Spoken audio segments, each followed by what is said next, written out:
नवरात्रि का पहला दिन माँ शैलपुत्री को समर्पित है। माँ का जन्म राजा हिमालय के घर हुआ था, इसलिए उनका नाम पड़ा शैलपुत्री यानी पर्वत की पुत्री। उनका वाहन है नंदी और हाथ में त्रिशूल और कमल होता है। माँ शैलपुत्री के रूप में देवी को प्रकृति का आधार माना जाता है। जो भक्त उनकी पूजा श्रद्धा से करते हैं, उन्हें जीवन में स्थिरता, आरोग्य और सफलता का आशीर्वाद मिलता है।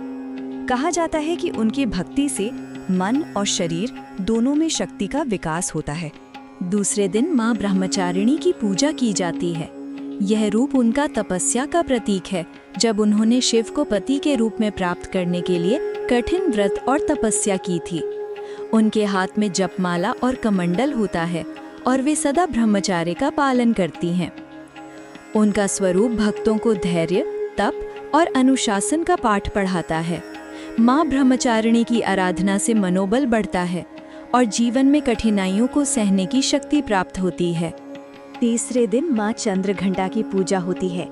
उनके माथा पर घंटी के आकार का चंद्र विराजमान है, इसलिए उनका नाम पड़ा चंद्रघंटा। उनके स्वरूप में शांति भी है और शौर्य भी।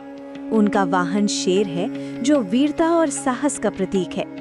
उनकी पूजा करने से भक्तों के जीवन से भय दूर होता है और अंदर से एक अद्भुत शक्ति का अनुभव होता है। माँ चंद्रघंटा के आशीर्वाद से मन में शांति और जीवन में सफलता प्राप्त होती है। चौथे दिन माँ कुष्मांडा की आराधना की जाती है। कहा जाता है कि माँ कुष्मांडा ने अपने दिव्य मुस्कान से इस ब्रह्मांड का सृष्टि किया, इसीलिए उन्हें आदि शक्ति भी कहा जाता है। उनके 8 हाथ होते हैं, जिसमें वे अस्त्र शस्त्र और माला धारण करते हैं। उनका वाहन शेर है। माँ कुष्मांडा की पूजा से ऊर्जा, तेज और समृद्धि प्राप्त होती है। उनकी कृपा से रोग दूर होते हैं और जीवन में उन्नति होती है। 5वें दिन माँ स्कंद माता का पूजन होता है।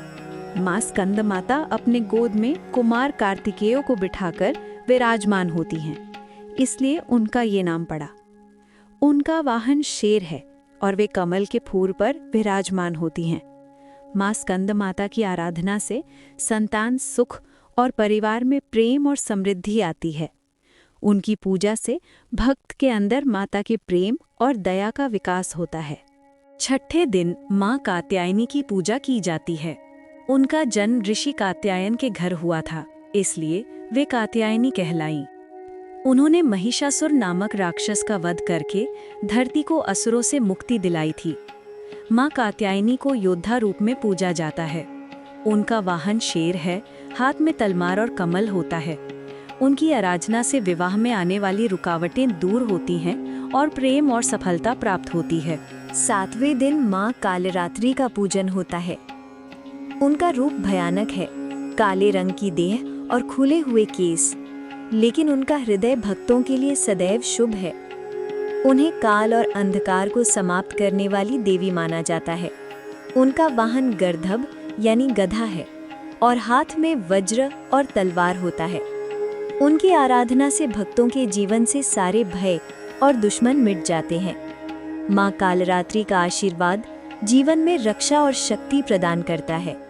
8वें दिन माँ महागौरी की आराधना होती है। उनका रूप बिल्कुल निर्मल और शुभ है, इसलिए उन्हें महागौरी कहा जाता है। उनका वाहन वृषभ है। वे श्वेत वस्त्र धारण करती हैं और चतुर्भुज हैं। माँ महागौरी की पूजा से पाप धुल जाते हैं और जीवन में पवित्रता, सुख और शांति प्राप्त होती है। उनकी कृपा से भक्तों के मन में प्रसन्नता और जीवन में उन्नति होती है। 9वीं दिन माँ सिद्धिदात्री की पूजा की जाती है। उनका रूप सभी सिद्धियों की देवी के रूप में माना जाता है। उनकी आराधना से ज्ञान, विद्या और मोक्ष का वरदान मिलता है। माँ सिद्धिदात्री अपने कमल के आसन पर विराजमान होती हैं और उनके चतुर्भुज में शंख, चक्र, गदा और कमल होता है। उनकी पूजा से भक्तों को 8 प्रकार की सिद्धियां प्राप्त होती हैं। माँ सिद्धिदात्री का आशीर्वाद जीवन को संपूर्ण और सफल बनाता है। नवरात्रि के 9 रूपों की आराधना से भक्त अपने जीवन में शांति, ऊर्जा, समृद्धि और मुक्ति पाते हैं। आइए मिलकर माँ दुर्गा के 9 स्वरूप को प्रणाम करें। जय माता दी।